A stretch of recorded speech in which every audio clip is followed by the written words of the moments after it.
Whether you're a new DM or a veteran of several years, one thing is true. Great adventures and great dungeons make your game fantastic. There's always room for improvement and new ideas to add to your arsenal of campaign crafting. I'm going to walk you through a step-by-step process of how to create a memorable and challenging dungeon. From the dungeon map itself, to the encounters and challenges, to the storyline. Now, this is not the only way to make a dungeon, and I personally use different methods at different times. However, this creation style should work really well to give you an overall well-rounded dungeon adventure. The first step is the theme and scope. You have to figure out what's the general framework of the dungeon, or at least get an initial idea. Ask yourself, what is a theme that is interesting to me? Is it druid fanatics in a forest grove? Kobolds that took over a mine? Slime mutants are dragging townsfolk down into the sewers? You don't even have to stick with this theme throughout. It could just start there and then develop into something else. The important thing at this preliminary stage is to just get the ball rolling. Maybe you have an idea of your own already, or maybe you got inspired by something that you read in a book or watched in a series. That's great. But if you can't immediately come up with an idea, don't worry. You can find great ideas all over the place. Check this out. I flip to the monster manual and I just stop on a random page. Okay, I got the Galabdur. Right on, I like these guys. I read through the lore and the stat block. I make some notes, maybe on paper or at least just mentally note things about the Galabdur. Intelligent earth elementals, neutral alignment. They don't age or need to eat. They're immune to poison, paralysis, petrification. They have excellent memories. They live in places that are touched by the plane of earth, or they're bound as guards of druid stone circles, sacred hills, tombs, wizard towers, etc. They can appear as just a normal boulder. They can animate 2 other boulders per day, and they have a rolling boulder attack that goes faster downhill. So I already know I have some kind of stone theme. I want some slopes in an encounter area of the dungeon. I also like the idea of the Galabdur being a guardian that was bound to the location, or summoned or called forth from the elemental planes. Maybe he has some important knowledge that the characters could use, but he's not just going to give it out freely. Maybe they'd have to persuade him or rough him up a bit, beat him in the encounter, and then get the information out of him. The Galabdur is CR 6, so if I want to make this dungeon scaled to the level of the character's party, I should keep some things in mind. A low-level party probably can't handle more than 1 Galabdur. A mid-level party could probably handle a couple of them. A high-level party could take on lots and lots of them at the same time.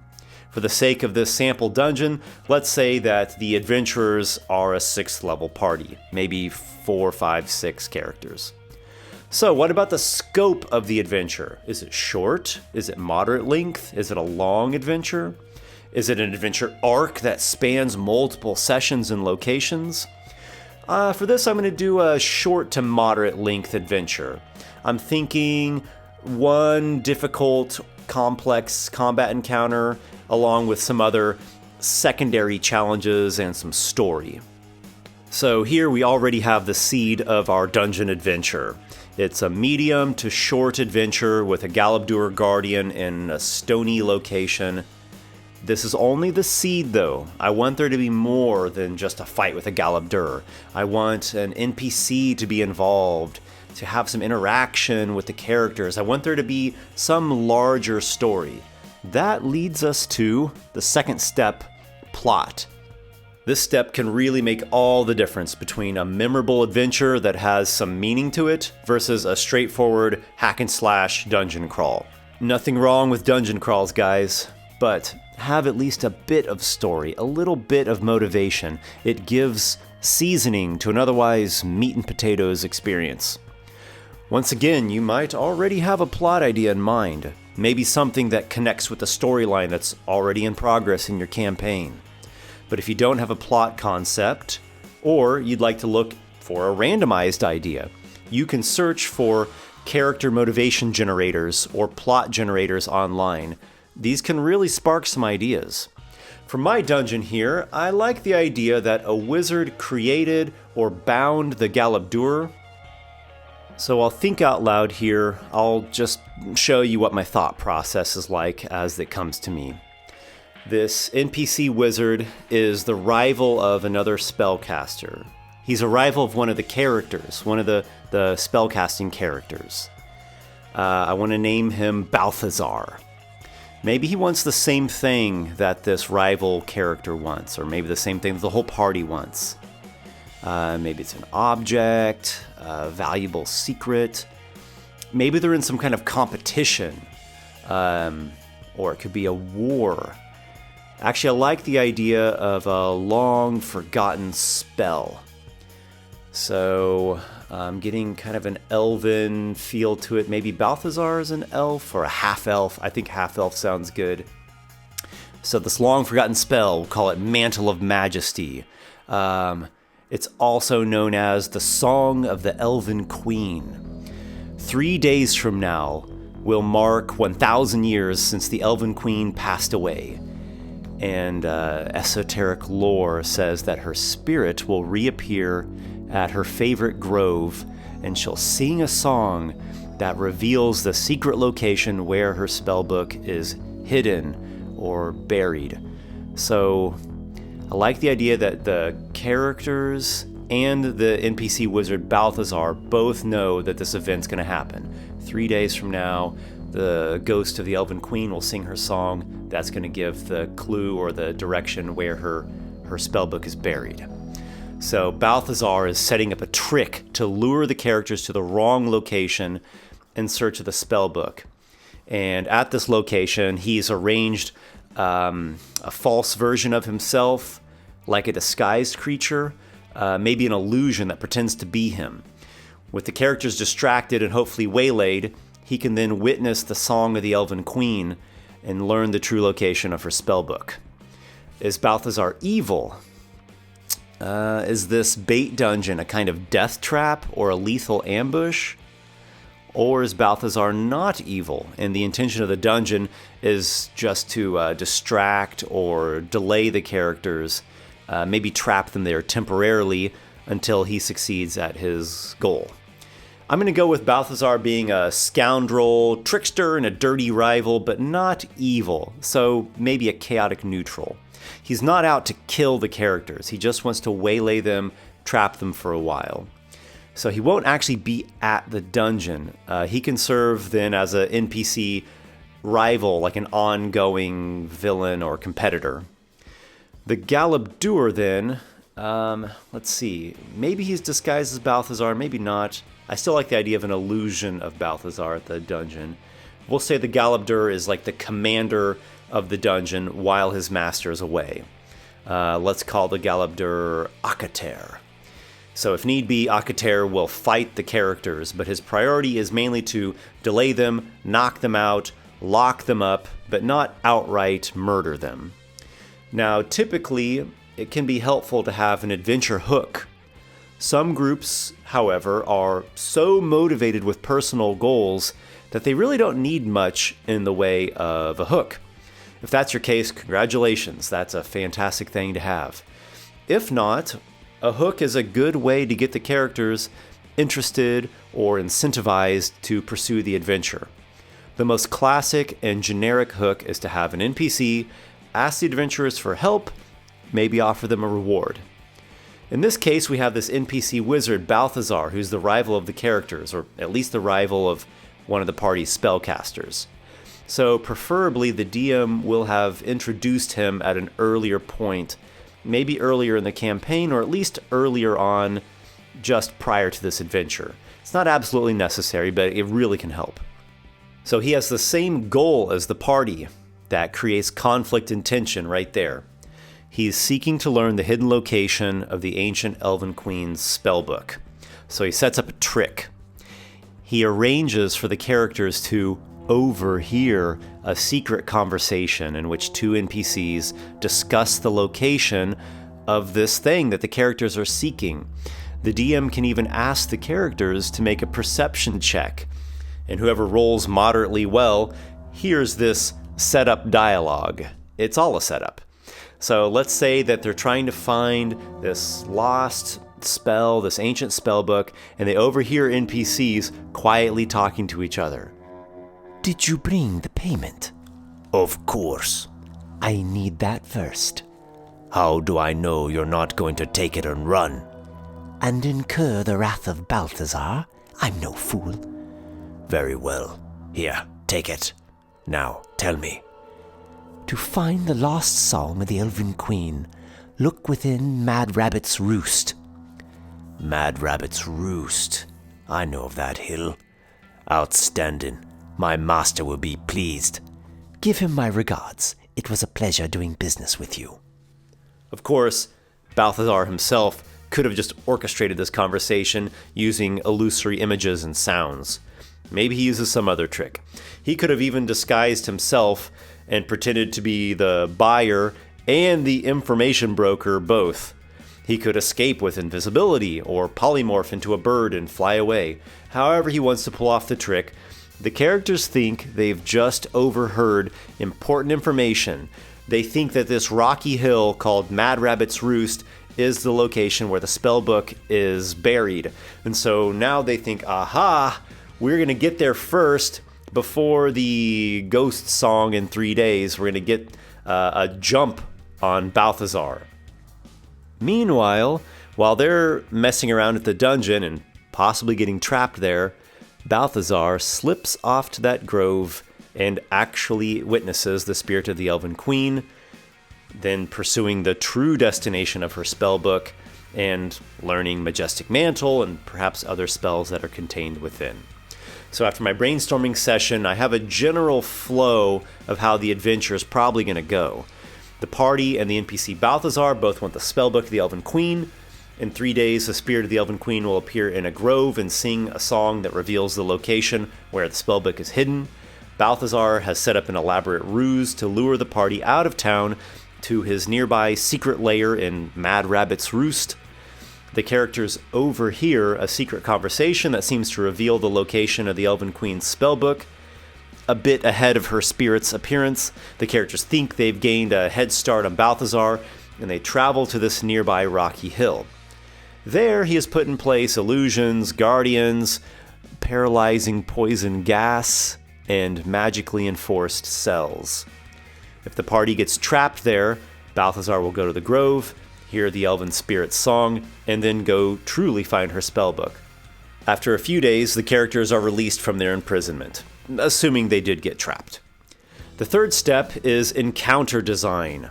So which should you do first? Should you design the encounters and then draw the dungeon map to suit those encounters?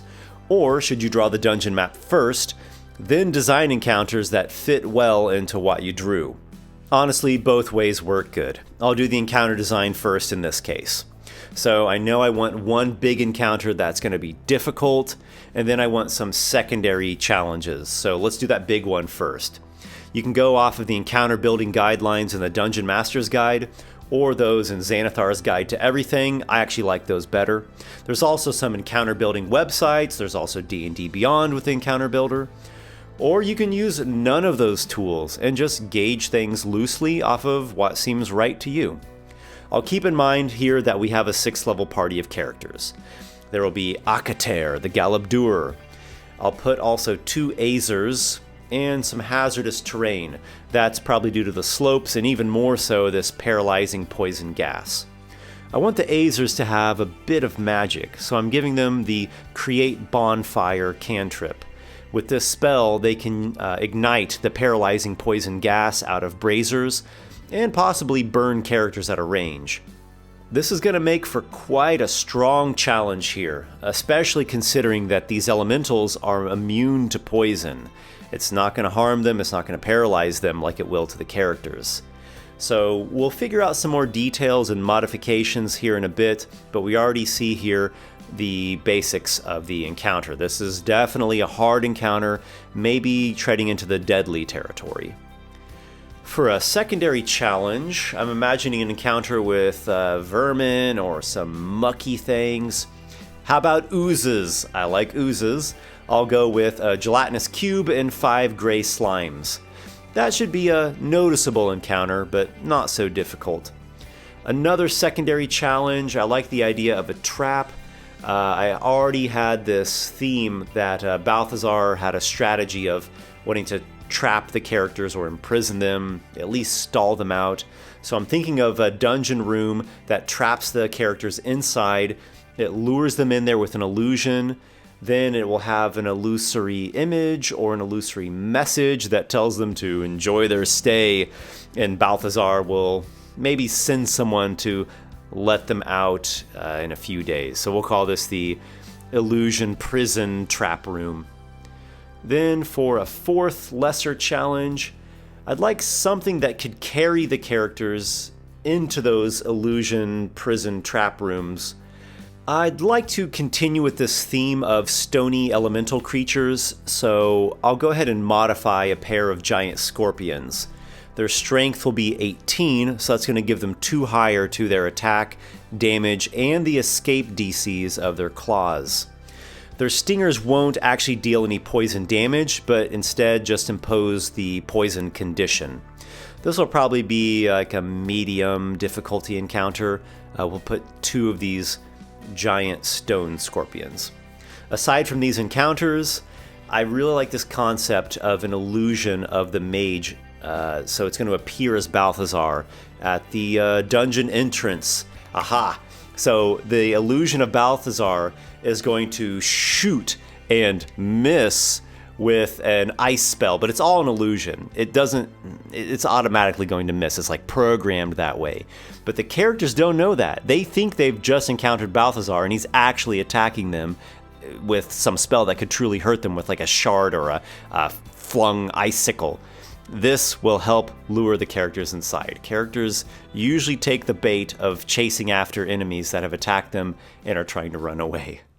So let's go on to the fourth step, drawing the dungeon. Let's get the dungeon drawn out. It doesn't need to be huge, but I do want it to have a noticeable amount of size. So if you've seen my one-page adventure videos before, this will look a bit familiar. I used pencil to draw out some basic guidelines of about how I want the dungeon to look. Then I'm going through in pen and first putting in the dungeon walls. You want the dungeon walls to be thick, a real dark color. They need to be distinct and really stand out and immediately identifiable that is the wall, that's solid. What I'm using here is a Tombow brush pen for those that are curious. You can find them at about any art supply store or order them online, I'm sure. So this room that I'm going in here, this big one, this is like the main encounter room where I'm going to have the Galabdur and the Azers and the paralyzing poison gas. I'm putting 2 side tunnels so that the Galabdur and its animated boulders can roll back around to the upper ground, the high ground where they have the slopes to come down. So now I'm going to a micron pen for a thinner line. This is an upper shelf, a higher area, and then there's the slopes coming off of it. I'll put one over there too. That elevation doesn't have to be too high up. Just something to get the Galabdur's momentum for their roll attack. So 10 feet up, 20 feet up, something to that effect. I'll put in some rocks and some boulders here. He'll probably animate those 2 that are right by the ledges of the slopes. Now I'm going to put in 2 braziers that will be filled with the components of the paralyzing gas. The Azers just need to use their bonfire cantrip and ignite those. Now I'm going to erase the pencil guidelines. Okay, got it there. Now I'm going to go in and start doing the detail work. The details, the hatching, this really takes your map to the next level. It's not necessary, and while you're playing the game live at the table, I'm sure you're not going to take the time to put in all of these hatch marks. But for your own DM notes, for the purpose of making a dungeon map look cool, this is a really pleasing effect. There's many different types of hatching and dungeon wall detailing. So you can experiment around with those. Check out my different one-page adventure videos and you can see some different techniques that I've used. The one that I'm using here is just my own technique that I've developed. It just gives a general sense of rocks or stone. I'm going to put in some stairs here for this final upper chamber. I like this idea of Balthazar having his arcane chamber. Now I like to draw little images, icons, and make notes that will show what's happening at the different parts of the dungeon. So here we see Balthazar. The illusion is just an image, like a greater image spell. A mirage of him appearing behind a boulder right in front of the dungeon entrance. He pops out, he shoots this magical icicle at the party. They think they're being attacked. He misses, and then he runs inside, and probably that will lure the characters in. So I'm going to make notes showing that Balthazar is going to run through that tunnel on the left-hand side. That'd be the western side, and it's going to lead into that chamber there, and that is the imprisonment chamber. So I'm making some notes here and doing my little drawings as I go along. I like the idea of once the characters get imprisoned in that trap room, a illusion image of Balthazar's face appears, maybe out of the wall, maybe it's just hovering in the air. He probably has left food in there for them because he doesn't want them to die, so his face could appear like in a bowl of soup or in the surface of wine, and he's just going to say a line. It's programmed in, so he probably taunts them, "Enjoy your stay." In this larger cave on the eastern side, that's where I'd like the two stone scorpion elemental things that'll try to grab the creatures and grab the characters and put them into the cell rooms. So there's two ways in which they could get trapped in there. They could follow the illusion through the tunnel, or the scorpion could grab them and place them or toss them in there. And the trap is simple. Just once the characters go inside the room, a stone slab slams down over the entrance. It's magically reinforced, so it's nearly impossible, not 100% impossible, but nearly impossible to break it or force it open. Back up into the big chamber, the large chamber in the center. This is where the Galabdur Akater is keeping a watch over everything.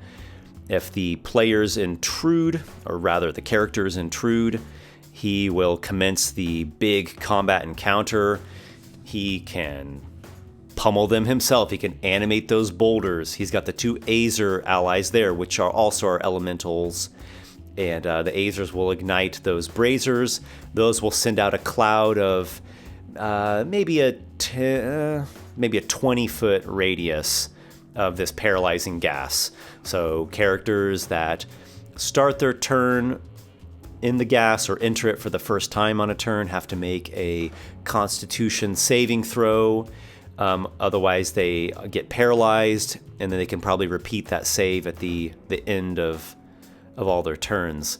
I might have to tinker around just a little bit with the specifics of how that paralyzing gas works, but that's the general idea of it. So pretty hazardous, especially considering the fact that the elementals are immune to it.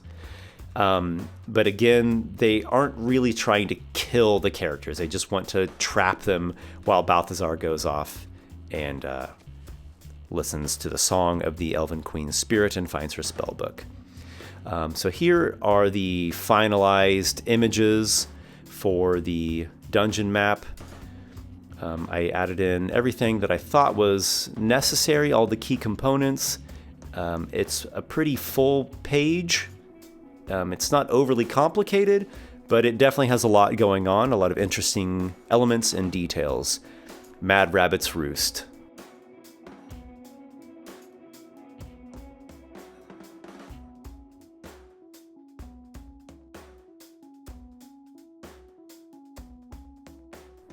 In total, I have about 1 page of notes that give the general story plot points and the encounters, and then I have this 1-page dungeon drawing.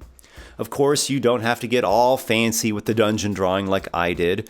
Basic lines work just fine, and when you actually run the dungeon, you're probably just going to draw out the basic lines on a battle map anyhow, or you can always just use Theater of the Mind. That's a great option too. It's probably worth adding some treasure into this dungeon. I'd say just a bit of minor treasure, maybe in that arcane chamber. I can't imagine why Balthazar would have left much of value in a place that he's intentionally drawing his rivals to. I also recommend giving some thought as to what happens next. Do the magically enforced slabs that create the prison rooms open up after 3 days? 5 days? The characters do have food and drink in there that Balthazar left on the feast tables, but that won't last forever. Do the Guardians open the slabs up once Balthazar maybe sends them a telepathic message? What is Balthazar's next move if he obtains the spellbook of the Elven Queen? Do you want to create his stat block? I imagine him as a neutral or chaotic neutral half-elf wizard. His level is probably somewhere between 8 to 12. So, you can see here how a great adventure and a great dungeon naturally will lead into the next one. It enriches your campaign and your D&D world. It allows the story to progress in a way that matters more because the characters are connected to it in some way. Well, that's all I have for this video. As I've done with my other one-page adventures, I'll post this one for free on my Patreon page. There's a link down in the video description. Please consider supporting me there. You'll get access to some great exclusive rewards. If not, you can still sign up for my free newsletter, and please subscribe to my YouTube channel. I've always got content coming out to give you ideas, advice, and inspiration. This is Esper wishing you all the best with your characters and campaigns. May your adventures be many.